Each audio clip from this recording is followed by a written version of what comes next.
right. Well, we're really excited to have what you can see is obviously every leading voice from the agencies that we could find to bring to you today, and we're really excited about this panel. So welcome, as Catherine said, and to many of you, welcome back to our annual convening. Every year brings its own twists and turns. It's never the same conversation, but I would posture that this is even more different than usual. So I think we're really excited to kind of kick this off. The intention of State of Reform is to help all of you understand the environment that we are working in and prepare to act. By sharing the perspectives and hosting dialogue throughout the day about the state's health system, we're really trying to supply you with that. And so what better way to do that than to bring together the folks here on this stage. There is no part of the healthcare marketplace that is untouched by the current environment. And so we really did need to bring everybody to the table. However, that is going to make our task a little challenging because we have got to get through all of you in the hour that we have. So I might play a little bit of a taskmaster as we go through this. I promise I will be kind. But we really do want to get all of your views, but then also get all of your inputs, not in the Q&A fashion, but really have these folks speak to you. So they're going to talk about what they're working on and what they're thinking about, and then position that for you all to think about what you want to do and what you want to get out of the remainder of the day. So I have two questions for this group, and I'm going to ask each one, and Dennis, I'm just cueing you because you get to go first. I'm going to ask each question and run down the list of folks to respond to that, and then a second question, and see if we can really get some good dynamics here. So the first question is really, so much of what we're doing and thinking about this year is driven by the federal policy environment, the federal requirements, the federal dynamics. How are you and your agencies and programs preparing for this? And how are you thinking about, we know the governor's budget was released recently, how are you putting the pieces together and preparing to address what comes down from the feds, either already here or coming, or you expect to come in the next year? So it's kind of a wide open question, but what's most on your mind in that environment? So Dennis, I am going to start with you. I feel like it's one of those interview questions that we have one question, but there's 9 components of the question. So we got my first one, and with many of them. For those I have not met in the room, I'm Dennis Worsham. I'm the newly appointed, about 6 months in, to the Secretary of Health position for the Department of Health. And it's just a pleasure to be here. And it's interesting. Let me start with appreciating the convening that's happened and the people who have been committed. I know it's one of the larger registrations they have, which tells me the importance that it is for everyone to collectively come together to address some really challenges that we have, but also, what are the opportunities that lie within those challenges is where we're all going to have to move into that space. I really appreciate that the theme of this conference is really about reform, and I'm kind of in that space of overusing the word radical. It's like we need to have radical collaborations. We need to do things like 5 times higher than we have been doing, given the cadence and things that are going on in our environment. So I want to talk a little bit to the question about the federal government and what are we doing to prepare. In my 6 months, I feel like my 6 months have been in the space of preparing and responding and moving forward. In the Department of Health, I always say we have 2 pillars that for those who are less familiar, we do our traditional public health side of the house, and we do healthcare, which is not typical to the local public health department. We regulate healthcare facilities and license healthcare professionals across the state of Washington. And we do have an important role around access, affordability, and making sure that people have good quality of care once they receive it. In my first 6 months here, one of the first things we did is I think that some of the movement that we've seen on the federal government can be paralyzing. And I think some of the first reactions are, it's kind of shock and awe, if you will, of I cannot believe this is happening. And having a 32-year background in public health, never thought I would say, I can't believe this is coming out of the CDC. And some radical things, and it calls for a radical approach on the other side. First thing we did in my approach in getting there is we stood up what we called is a federal readiness group, and we wanted to make sure we were doing the landscape analysis in real time of what was happening, what we anticipate would happen, and have different scenarios played out in which we could do. So we have got that group stood up and making decisions and communicating and bringing, rallying not only the internal parts of the department, but also a number of partners in how we need to move forward. Really was critical. A good example of why that plays out and the importance of that is we've all lived through now the longest governmental shutdown, which was also during my first 6 months. And we had a large impact in our services that we provide to WIC. And once we had this group already stood up and responsive, we were able to mobilize quickly in a couple areas that really made some good decisions because we were prepared. And we really followed that model in a preparedness strategy, an emergency preparedness strategy is how we set up our readiness group. We made sure we were communicating quickly with everybody who receives WIC benefits, but also to those clinics that were providing them so they had real information to make decisions on the ground of where they were at. We also made and pulled together lots of input about how do we, with the goal of maintaining benefits to the community, what is it we needed to do? And we shifted from some of our administrative cost and moved them all into the areas of benefits to the community. So during that longest shutdown and the impacts that we had with the federal government, our benefits never had an interruption during that entire time. And it was really because I feel we were prepared and ready and having those conversations and the machine was oiled and ready to move. And I think as we think about reform, part of it is the reform has got to happen within ourselves and within our teams so that we're ready to respond in those particular areas. Another couple areas that we have been doing, more than just preparing, and then I'll get into a couple things that we're doing that are related to this. As you know, Dennis. 1 minute. Oh, 1 minute. Okay, here we go. One of the things we did really quickly was watching the landscape of the vaccines and the ACIP process of the advisory group and starting to see evidence and science not being followed and confusion around these areas. We immediately stood up on the West Coast through the governor's leadership of the 3 states initially, Oregon, Washington, and California, and later Hawaii came, is to really set up a process in which we would do that.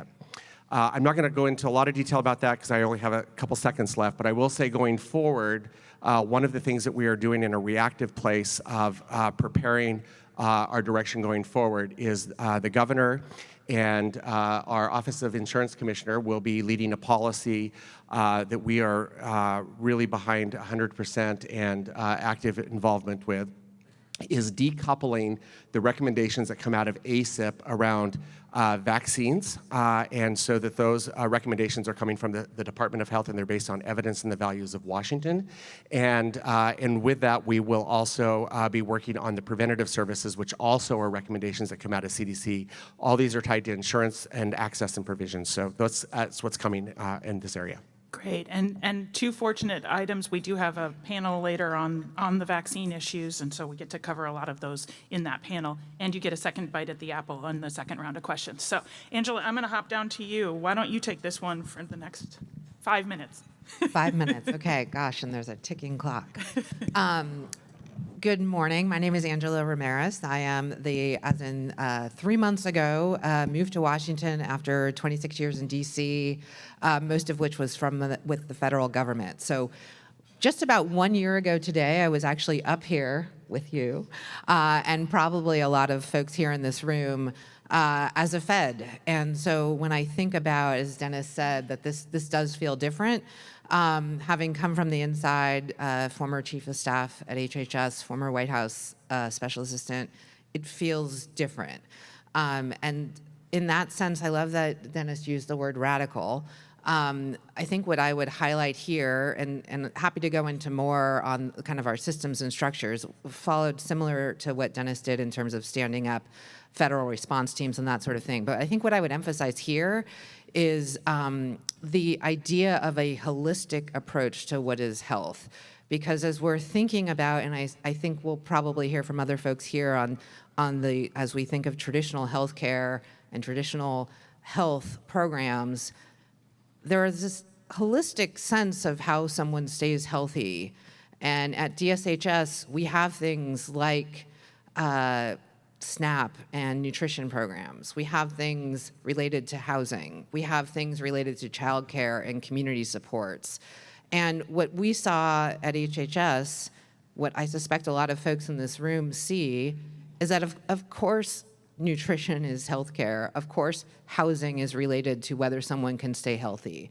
And so one of the things, in addition to the standing up the structures, is that we really tried to take a laser-focused approach at things that we knew were going to have the greatest impact. And an example I will give is on SNAP benefits, and I love that Dennis took us back to this, horrific time of shutdown. I've been through a few of them on the federal side, working on the Hill, but to see it from the state impact was truly, it was gut-wrenching every day to have to wake up to think, is this the day that the money for SNAP isn't going to come through? And so what did we do? We tried to figure out what is the most important values-driven piece of this. What are the communities that we want to protect that perhaps the feds will not?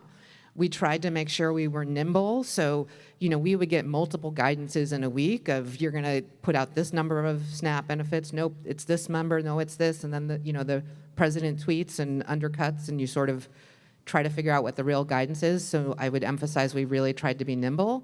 And then we were hand in glove with all of the partners, and I won't say we were perfect at this, but from the governor and talking to him and his team directly, constantly for feedback and steers, to community partners to make sure information was getting out, to genuinely our own teams who were working on, at times realizing they might be furloughing themselves while working through the paperwork. So I would really emphasize, and I'm going to cut myself off in 30 seconds, I promise.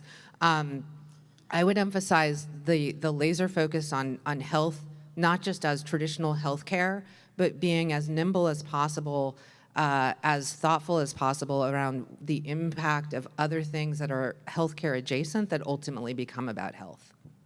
Thank you. Well done. Ryan, and by the way, I didn't prepare anyone with this order, so they are catching it as it comes. So surprise. Hello, Washington. It's good to see you, and for so many that I've had the privilege to meet, whether it's actually been at your provider site, at your hospital, it's just been a gift to be able to meet you, and I appreciate your warm welcome to the state. I used to claim sort of the newest Washingtonian, but Angela stole that seat from me, so I'm still reconciling that difference with her. But no, it's just been a gift. My journey in life, just briefly, is I'm from rural coal country Appalachia. I worked in the West Virginia legislature for a while for a senior member of the finance committee. And that really catapulted in that experience sort of this idea and opportunity to understand the provider delivery system so that I could go back to the healthcare landscape, policy landscape, to really figure out how to best inform that approach. And what a journey from those particular experiences in and out of provider delivery systems, children's hospitals, community health centers, hospital operations, to the state of Maryland as Medicaid director, and then to here in Washington as the healthcare authority. So I'm really hopeful about this moment, and that's a word I'm going to use continually throughout these particular remarks. At the authority, obviously, every book of our business, if you look at our key core pillars of work, Medicaid, Division of Behavioral Health, PEB and SEB, all of it in some way, shape, or form hits my desk on an hourly basis of some type of interaction or confliction or injunction related to some swirl of the federal government. And on the day that I left for my honeymoon, or the day that I left for my honeymoon was the day that I was announced for this particular appointment. And then while I was on my honeymoon, HR 1 passed. So this is where we find ourselves for 2026 over the next year. And I would say one of the key priorities that we have outlined, we have sort of a strategic area for us as the authority. But the first big bucket is really thinking about being responsive to the needs of Washingtonians. And you say, well, that's what a state agency is supposed to do, but it's really framed in terms of the context of the current moment. And for us, it is all about coverage mitigation, coverage mitigation, coverage mitigation. We're extremely fortunate as we look at that horizon of HR 1 to have some of the investments initially made as part of Governor Ferguson's budget. And the unfortunate reality at this moment is that you need to spend more on technology and infrastructure at the state level to preserve coverage, but provide less services overall.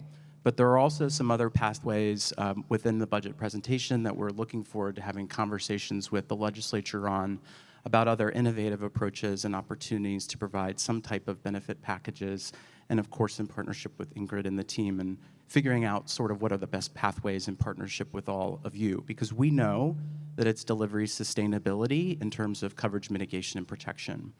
I'll just quickly say that sort of the second area of focus for us as an agency is really thinking about not giving up our gains in terms of health equity and closing gaps in health disparities, with true focus on a few key elements of behavioral health care, our system of behavioral health delivery, our primary care system, maternal child health. We owe the next generation better outcomes, as well as rural health. And all of us on this stage have been locked in arms in terms of thinking about the award that was recently announced, but how to make the bigger impact. And then the last thing that's a focus for us and how we're approaching this on a daily basis is strengthening our agency operations at the Healthcare Authority. This moment is about the basics.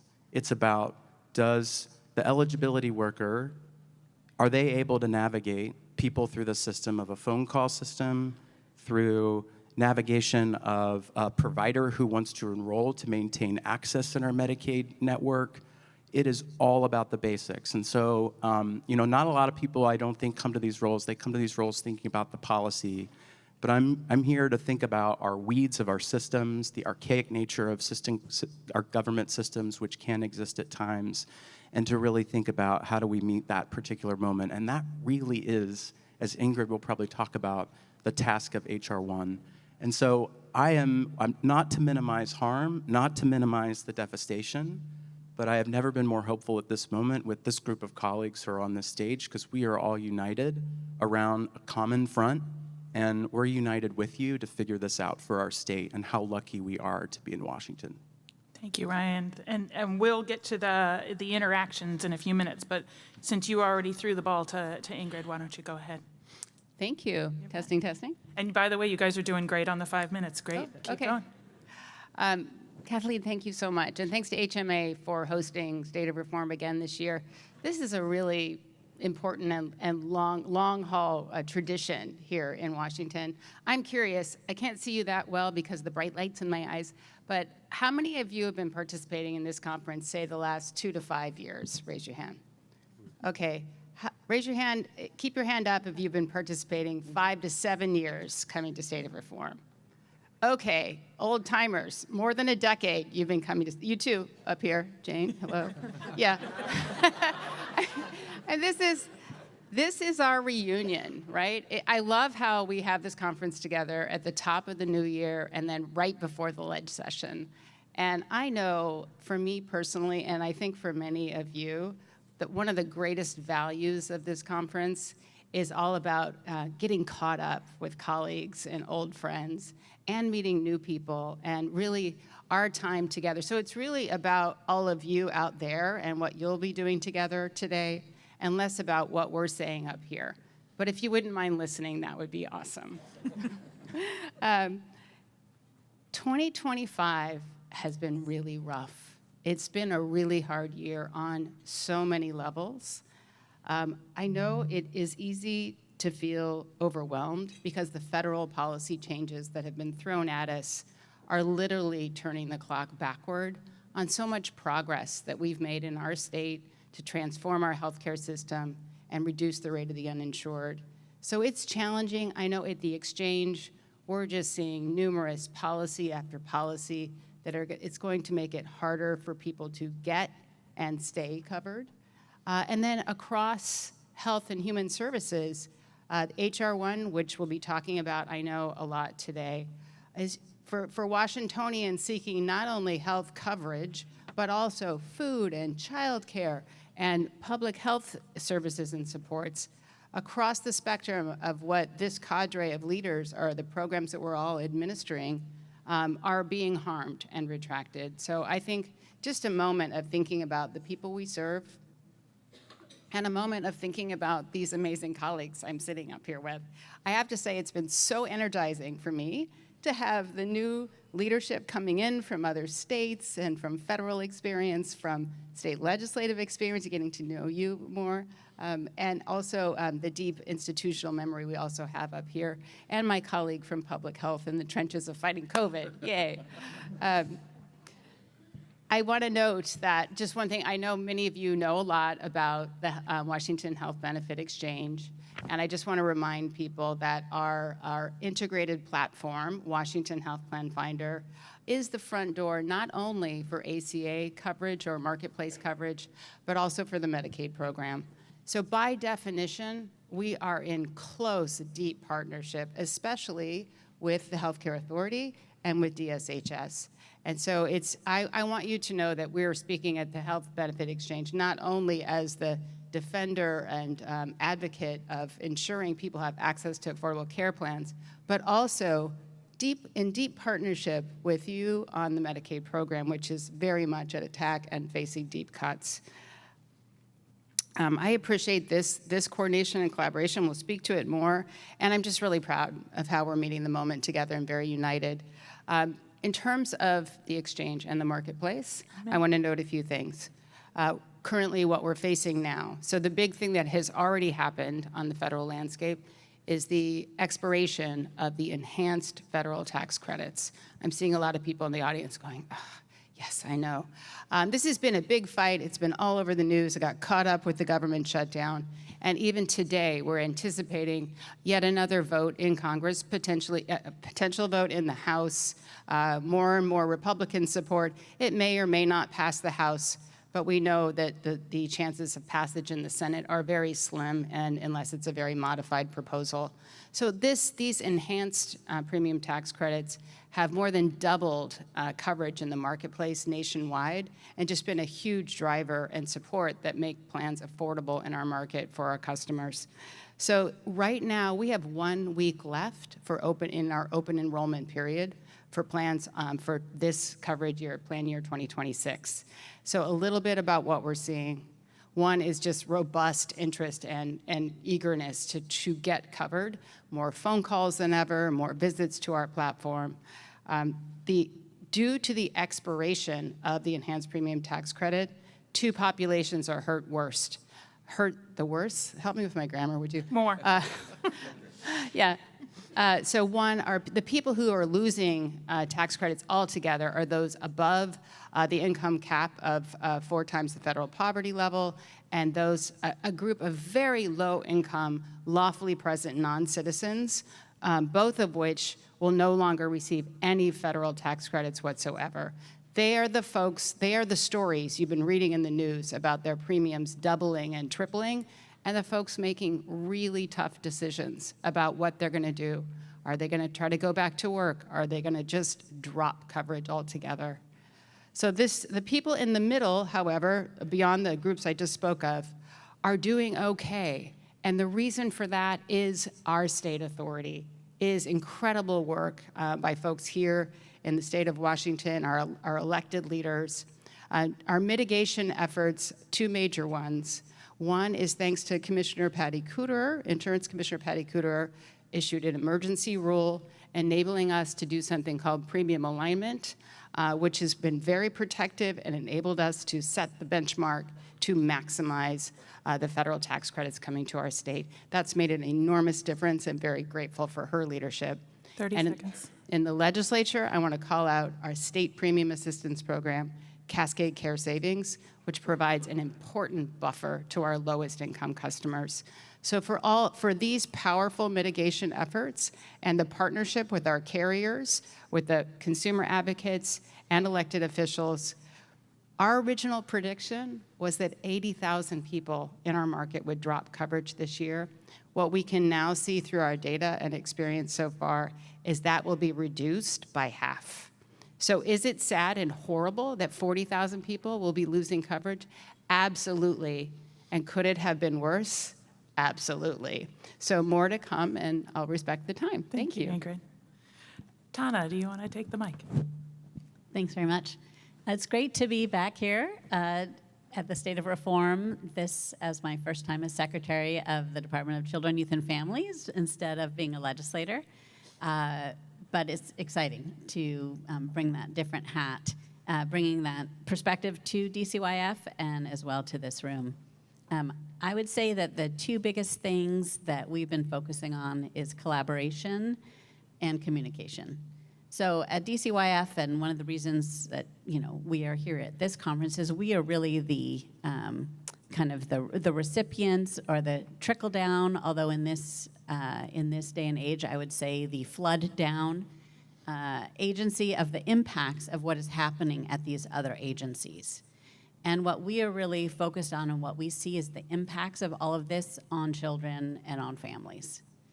And what we know is that as families, as parents have additional stress, that flows directly down into the children, that impacts and expands stress and sometimes, unfortunately, abuse, and that creates the tension in the families. And so we really see that. Our social workers feel that, our families and our workers in juvenile rehabilitation feel that, and our child care providers feel that, and they see that, and they experience that. And they're there to kind of catch the families and to help the families.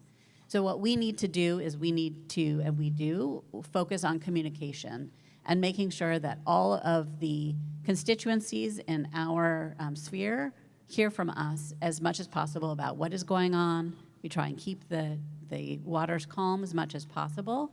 But again, it's swirling. And so that's really a difficult place. But the way that we get to do that is really through the collaboration of all of us up here.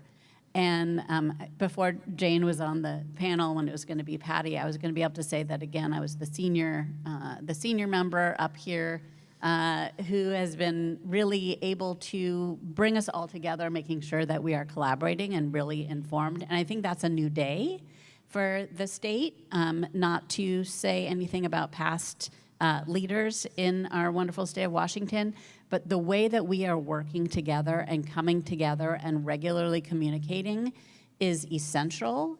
And I think that is going to pay dividends for the state and for our children and families, which obviously is what I'm focused on. For us, whether we think about it as needing to serve complex youth and how are we working together in every single aspect up here, making sure that the services even exist, that they're available to us, that we can cover the youth, that we can license the facility where a youth might be. All of that is a critical component. So we've really been highlighting how we work together to make sure that we all know that we don't drop any of those connections, that we can highlight and call on each other when we need to dig into some issue. And that has really been important. Internally at DCYF, we have been recognizing and emphasizing, again, that collaboration, because so many times people look to us as to why we haven't saved a family, fixed a family, provided and made a family, all that they can be. But it really, what we are doing is relying on the services that are out in the community and connecting and collaborating. So one of the things that we did is, I'll just share, is we've changed and updated our mission statement to really emphasize that for both our providers, our community, everybody. So before we had protect children and strengthen families, and we now talk about the agency's mission as we walk alongside children, youth, and families to foster safety, stability, and better outcomes by strengthening connections, opportunities, and community. Because it takes all of us. Right? We are connecting families to other kin, to services, to a family resource center. We are not just keeping them safe, but want better outcomes. We want long-term stability. And we're not doing the work for families. We're walking and working alongside them so that they can strengthen themselves and have a long-term better outcome. And that takes the collaboration of all of us to make sure our systems are stronger, that we are providing working together to make that ecosystem work for children and families. And so that's really what we are focused on, to make sure that we can communicate about what is available, where we need help, where we can work together, and then how do we collaborate in a way that is going to sustain our children and families and make sure that we are breaking down any silos. Because as budget cuts come, as policies change, it's going to be that collaboration and the efficiency, and which is, I know, a bad word these days, that's going to sustain us all. And so that really has been something that we're focused on and will continue to be.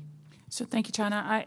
I want to come back to that theme in a minute because, of course, this is the community out here in the audience. And so I want you all thinking about what you need from them and to talk a little bit more about collaboration, et cetera. But before we do that, Jane, you are rounding us out here. Clean up. Okie doke, thanks. So listening to all of these wonderful folks who are up here, think about it. You've got agencies that provide direct services. You've got agencies that are purchasers of services, and you've got agencies that in some way regulate. So the Office of the Insurance Commissioner, of course, we regulate health insurers and healthcare benefit managers and a whole variety of entities. But I think thinking this is what this is all about is how do you use direct service provision, how do you use regulation, how do you use purchasing to basically do two things during these times. Number one, mitigate harm, and number two, be nimble. And I have been saying those two things ad nauseum everywhere I can because I think that's what needs to drive us. It's what drove us through previous bad times. For those old, I was here during the 09-11 biennium and all the horrible budget things that we had to do. There were challenges from the first Trump administration that we had to respond to. So look back at how we responded to things because we did respond. And we're still here and we're still doing the amazing things that Washington State is famous for when it comes to healthcare. We're still pushing the edge of the envelope.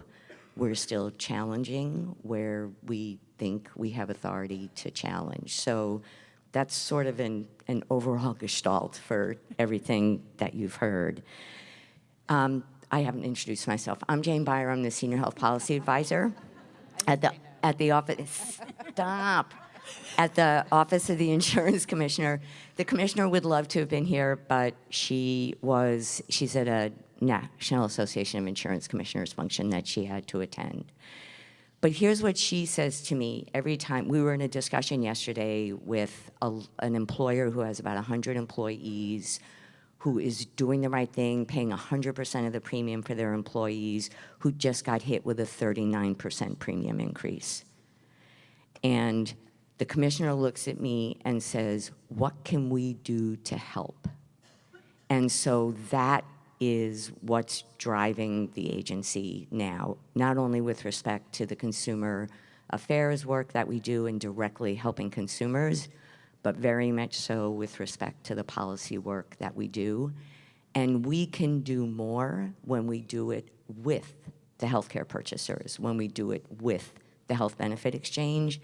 And one of the things that we've been really focused on is where can we act across as purchasers, as regulators, to affect change in Washington State.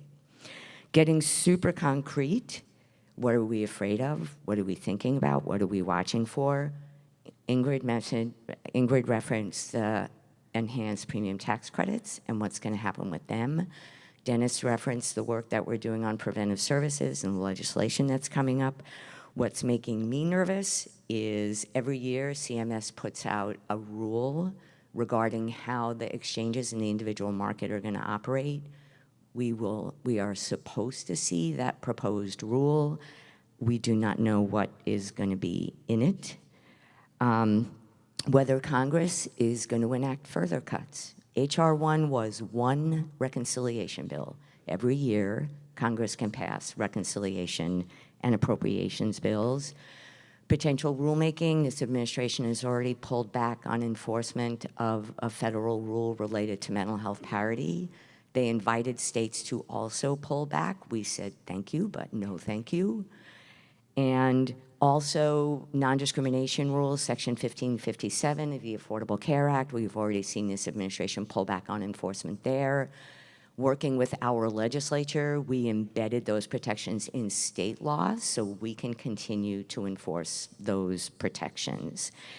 And then just we all know the populations that are most at risk and that are most targeted, and so we think collectively about what we can do to protect those populations. And in terms of how we're responding, I think I sort of mentioned it, minding our authority, working with the Attorney General's office on litigation. We've already prepared 2 declarations to support challenges that they have filed in the courts.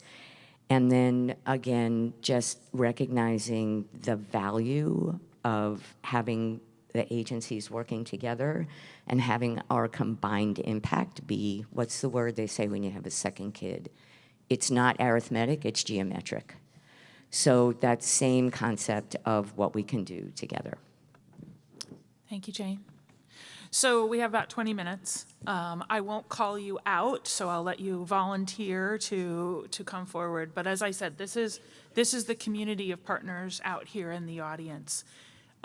As you're thinking about tackling these issues, I really want to emphasize, you use the word act, Jane, which is really what, I think this is all about. It's not about bemoaning or admiring or whatever else we would do about the problem. It's about taking action and figuring out how to do that. So how do we come together? Are there particular initiatives or communities or other aspects of, as you're sitting back and looking, who are the people that we need to come together to support, either among these agencies? How do you sort of think about working together? Since you sort of went through each individually, right? What is the combination, the geometric combination that you need to see from out in the world?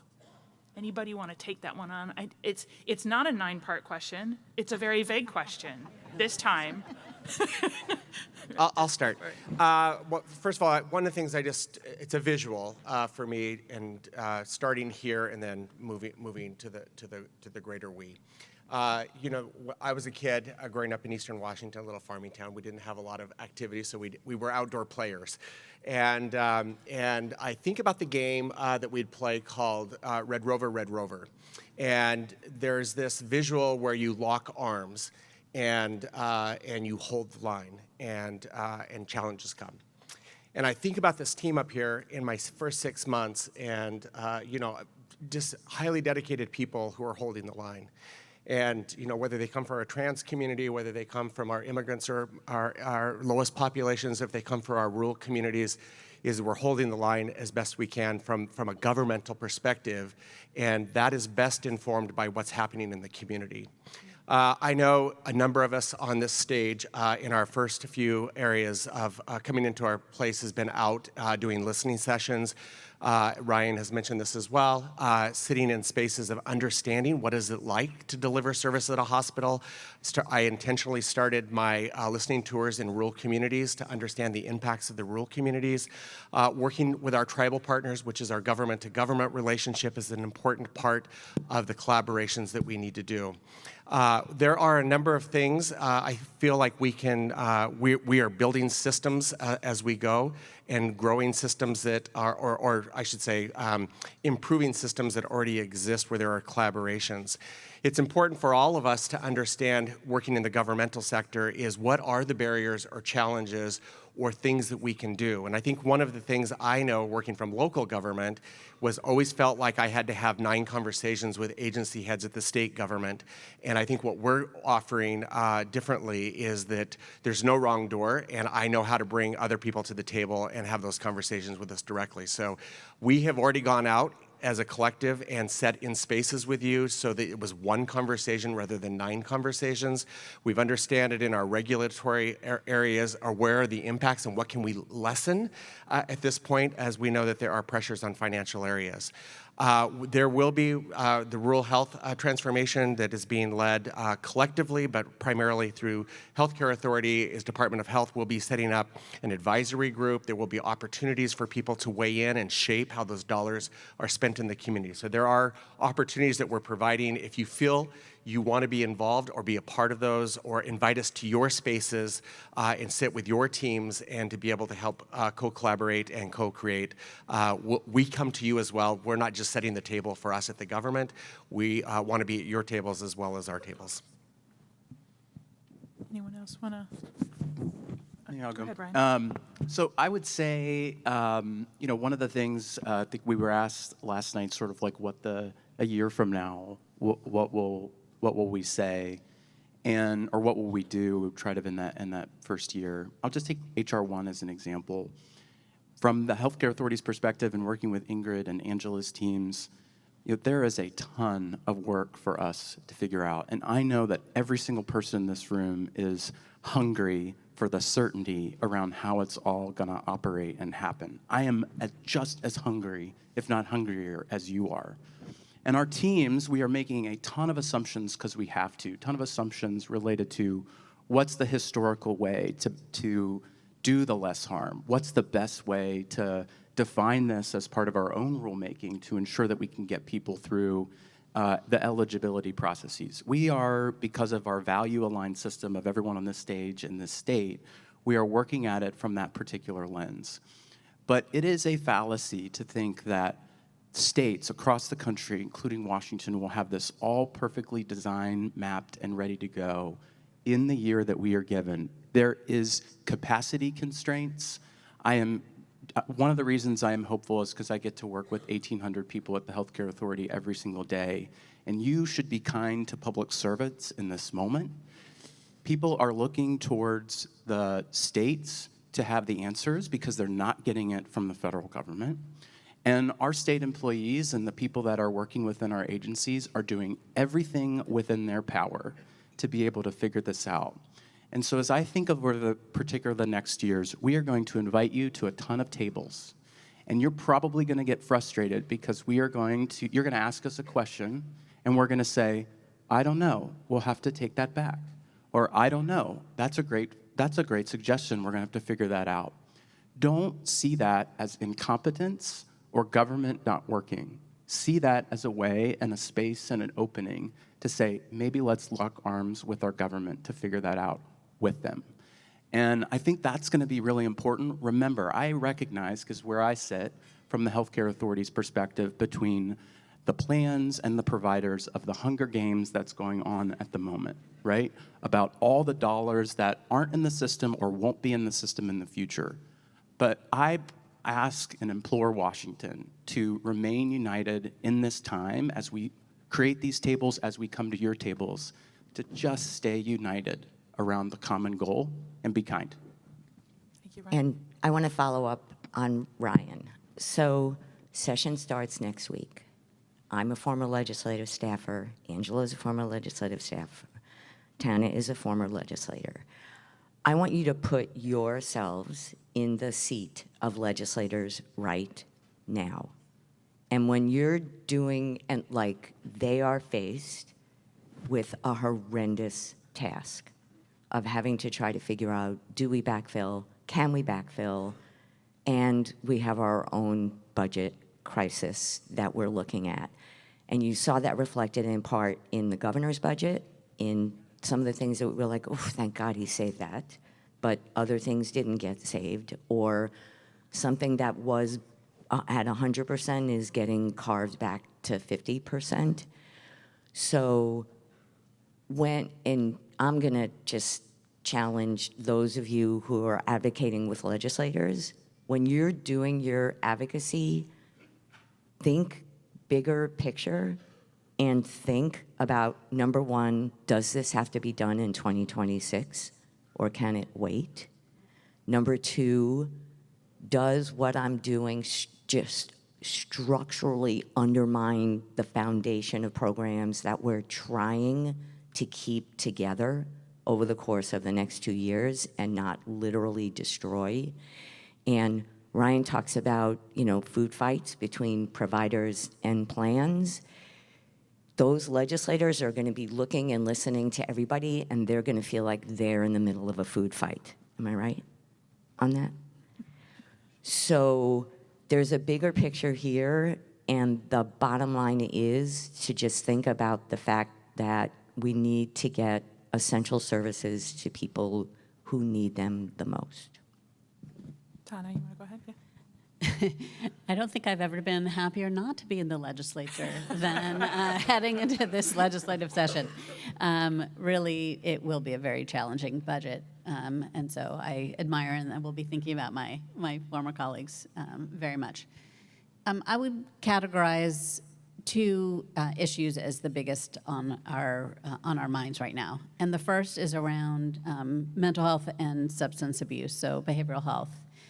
First of all, I just want to do a huge shout out to Dennis and the speed with which he has really been addressing licensing of behavioral health providers. It is amazing how much of the backlog you've gone through, so thank you for that. I'm sure I would think on behalf of all of you as well. So as we look at the needs of our families that we're working with in child welfare, and as I'm sure you've read in the news, we have an increase in near fatalities and fatalities of young people around fentanyl. And a lot of that is for families need access to behavioral health services. And they're hard to find, especially for parents and pregnant and parenting parents. So working together to make sure that as we go forward, we don't lose those sorts of services, that we work together to make sure it's not, the justice by geography, that only in urban areas can you find mental health services, behavioral health services, SUD treatment. But I know that that's going to be a huge challenge. But we're going to work to really try and work together to make sure that we can preserve that sort of service. So thinking about those and how it impacts all of our communities, all of our areas. Of course, the other thing that I've left the legislature, but not this issue, childcare. For so many of you, we worked closely together during the pandemic to make sure that healthcare providers have childcare. And that is, again, going to be on the table to reduce access to childcare, unfortunately. And so just thinking about all of the workforce that you have and that you are trying to keep and that you are working with, that is going to be, again, a major issue. So if you have a little bit of room on your legislative agendas to just say support childcare providers, that would go a long way. And similarly, the vaccine issue is going to, I'm sure, raise its head in our childcare settings. As what are the requirements? What are we allowed to require? What vaccines are our children and our providers going to have? Same with our foster parents, and how is that going to impact the health of fellow children in childcare, in homes?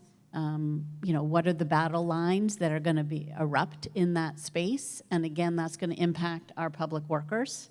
And a lot of our workers on the lower end of the pay scale, same with those families. And so I would just, again, ask us all to think about and give that grace and empathy to our workforce, to our childcare providers, and just recognizing that impact is going to be felt in our childcare, in our schools, and therefore in our communities. Any other comments? Yeah, go ahead, Angela. Do you ever have a moment on the panel when it's like, oh yeah, I should talk? I'm listening to everybody up here. I'm so honored to be your colleagues. Dennis, the Red Rover analogy is going to, I think, stick with us because that is truly what it feels like. And it is, this has been a tough week at DSHS. It's been a tough week across the country, and it's really great to be able to link arms and kind of take the bring it on approach as opposed to the I cannot believe what is happening. from my time in the feds, I think, we had a $1.7 trillion budget, and we were coming into and out of COVID, and we would see things like vaccine gaps in Black and brown communities, for example. And we had resources, we had congressional partnerships, we had states that were willing to come with us to close those gaps, and we could see them. It was really fun. You'd get the PowerPoint and you'd see the X million dollars and you would watch the graph collapse, and eventually certain communities where no one was getting vaccinated, you could see the growth. And now I look at these same spreadsheets, whether it's True Blood and beds and funding or SNAP benefits and access, and it's the same graph to a certain extent, but the funding, the realities are so different. I think what I would ask of the room, in addition to everything everyone said up here, because truly really compelling, is we are going to need your voices out in the world, because I don't have the $1 trillion anymore. I can't go buy the ad like we did before at NASCAR to go tell people to do X, Y, or Z. I can't go into a small rural community and send 10 of my former colleagues to go meet with every person in every corner. And I just finished month 3 here. My very first trip was when one of my colleagues was killed on the job, and that was not obviously not planned. Like, we are sent in these directions because we have to respond to unanticipated tragedies. And I loved that you brought up the nimbleness of this. So as we are bobbing and weaving and linking arms as much as we can and planning as much as we can, we don't have the resources. There's too much coming at us. There's regular life hardships. And so we will need you. You are my NASCAR, in a sense. You are my $1 trillion get the word out. Oh, SNAP was X, now it's Y. We will need you to find us. Now, at DSHS, we don't have all the systems in place that I would love to have. We are working to get there, but please find us. Please tell us what systems you have, and then let's be nimble together. We'll link arms up here. I came to this state. I talked about coming from the feds. Maybe I'll wrap here. I came here because when I asked my mentors in DC, what should I do with my life? It's 11:59 on January 20th. You put the laptop in a box and you kind of stare at it and imagine what's to come. I kept hearing about this place, and this was my very last trip as a Fed. I've always loved the Pacific Northwest, but people over and over again told me this was the best of the best of the best. People not from here, people from West Virginia, people from New York City, people from LA told me this is where collaboration, innovation, thoughtfulness lives. And so please help us. And also, please and thank you. Thank you for all that you've done thus far, because I think it drove a lot of us to move across the country. It drives a lot of us to run after this crisis, but I would emphasize we cannot do this work without you. It's a great place to end us. Thank you, Angela. As you were talking, I was thinking the same thing. I spent almost as much time as you did in DC, and there's a sort of an intellectual distance that exists in DC that isn't allowed. It isn't possible at the state level when you are faced with the people. You don't have just one job like you have in DC. You work in one department on one program. When you guys are here, you're talking about many programs, many populations, and also the same population passed among you in different programs. And so when you can see that, it does create the kind of need for collaboration that you've described. And I think that's really terrific. The other thing you said at the beginning was, I sit here and I think, oh, that's a conversation I need to follow up with.